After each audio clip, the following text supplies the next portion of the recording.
প্রজন্ম বদলেছে, প্রত্যাশা বেড়েছে। প্রশ্ন উঠেছে, দেশের ক্রিকেট কি চলছে সুপথে নাকি আস্থা হারানোর দ্বারপ্রান্তে? ক্রীড়াঙ্গনের মূল সমস্যা একটাই, দীর্ঘমেয়াদী পরিকল্পনার অভাব। এবার সময় এসেছে আবেগের বাইরে দাঁড়িয়ে কাঠামো, আস্থা আর দিক নির্দেশনা নিয়ে ভাবার। শুরু থেকেই শুরু করা যাক। নির্বাচনের আগে থেকেই কয়েকটা নাম ঘুরপাক খাচ্ছিল। যারা রাজনীতি করে তবে খেলাধুলো ভালোবাসে এমন কেউ। শ্রেষ্ঠ হবে যিনি দায়িত্ব নিতে পারে, সরকারের আস্থাভাজন হয়ে দেশের ক্রীড়া জগৎকে রিপ্রেজেন্ট করবে বিশ্ব দরবারে পিছন থেকে। এজন্য অবশ্য অপেক্ষা করতে হয়েছে। তবে ভোটের পর ফলাফল সব হিসেব বদলে দিয়েছে। আরও স্পষ্ট করে বললে, নির্দিষ্ট আসনের নির্দিষ্ট ব্যক্তির দিকে ঝুঁকেছিল সবাই। আশা করা হচ্ছিল নিরঙ্কুশ বিজয়। তবে সেই সাবেক ফুটবলারের পরিসংখ্যান বদলে দিয়েছে ক্রীড়াঙ্গনের হিসেব।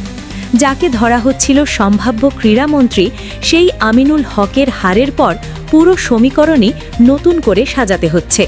আর সেই জায়গা থেকে বাংলাদেশ ক্রিকেটের ভবিষ্যৎ নিয়ে আবারও প্রশ্ন উঠেছে।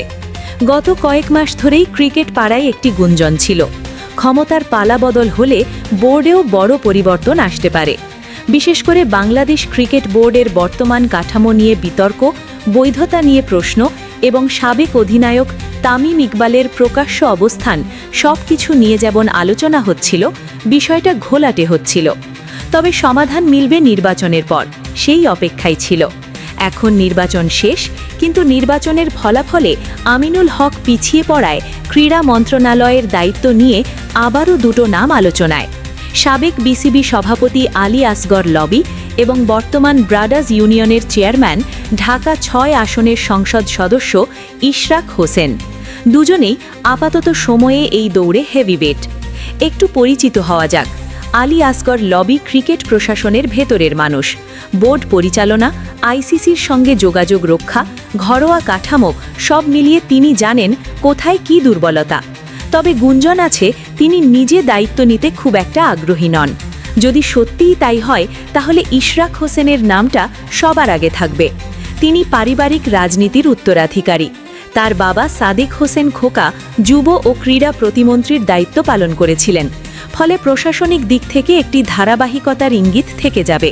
তবে বাবার অভিজ্ঞতা ছেলে কি ঠিকঠাক কাজে লাগাতে চাইবে? তবে এই সব কিছুর থেকে বড় গুরুত্বপূর্ণ ব্যাপার হলো ক্রীড়া মন্ত্রণালয় এবং বোর্ডের সম্পর্ক কেমন হবে। বৈধ হিসেবে মেনে নেবে নাকি অবৈধ থেকে যাবে? নীতিগত দিক থেকে নতুন করে কোনো দিক নির্দেশনা কি আসবে? বাংলাদেশ ক্রিকেট এখন এমন এক মোড়ে দাঁড়িয়ে যেখানে ব্যক্তি নয়, নীতি নির্ধারণই হবে দেশের ক্রিকেটের বড় ভবিষ্যৎ।